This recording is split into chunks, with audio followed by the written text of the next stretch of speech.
ایک مرتبہ جنگل بیابان میں مجھے رات ہو گئی. ہر طرف سناٹا طاری تھا اور دور دور تک آبادی کا نام و نشان نہ تھا. جب آدھی رات گزر گئی تو اچانک ایک سمت سے گدھے کے چیخنے کی آواز آنے لگی. خدا کی قسم صبح تک وہ آواز مجھے سنائی دیتی رہی. نیند مجھ سے کوسوں دور تھی. میں نے وہ رات جاگ کر گزاری.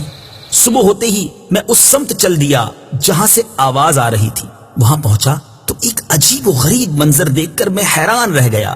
وہاں ایک قبر تھی جس میں ایک گدھا گردن تک دفن تھا. اس کے سر اور پیٹھ سے مٹی ہٹ چکی تھی. اس بھیانک منظر کو دیکھ کر مجھ پر کپ کپی طاری ہو گئی. مجھے وہاں کچھ دور دو جھونپڑیاں نظر آئیں. میں نے وہاں پہنچ کر بلند آواز سے سلام کیا. جھونپڑی سے ایک نوجوان عورت اور ایک بڑھیا باہر آئی. میں نے ان سے گدھے اور قبر کے متعلق پوچھا.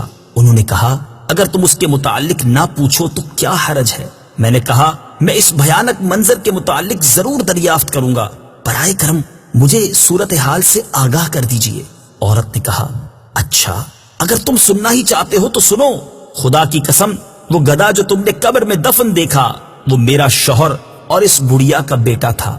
قسم ہے اس ذات کی جس نے گزشتہ رات تمہیں یہ منظر دکھایا. میرا یہ شوہر اپنی ماں کا بہت زیادہ نافرمان تھا. میں نے اس سے زیادہ ماں کا نافرمان دنیا میں کوئی نہیں دیکھا. جب بھی اس کی ماں اسے کسی بری بات سے منع کرتی تو وہ اس سے اس طرح بد کلامی کرتا اور کہتا دفع ہو جاؤ. کیا گدھی کی طرح چیخو پکار کر رہی ہے؟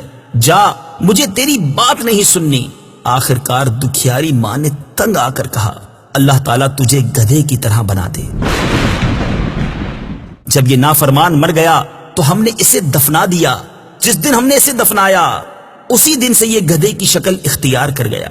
ماں کا نافرمان اور اپنی ماں کو گدھی کہنے والا اب روزانہ اپنی قبر میں گدھے کی طرح چیختا ہے اور ہر رات اس کی قبر سے یہ آواز سنائی دیتی ہے. حضرت سیدنا ابو حازم علیہ رحمت اللہ دائم فرماتے ہیں مجھے کسی شخص نے عبرت ناک واقعہ یوں سنایا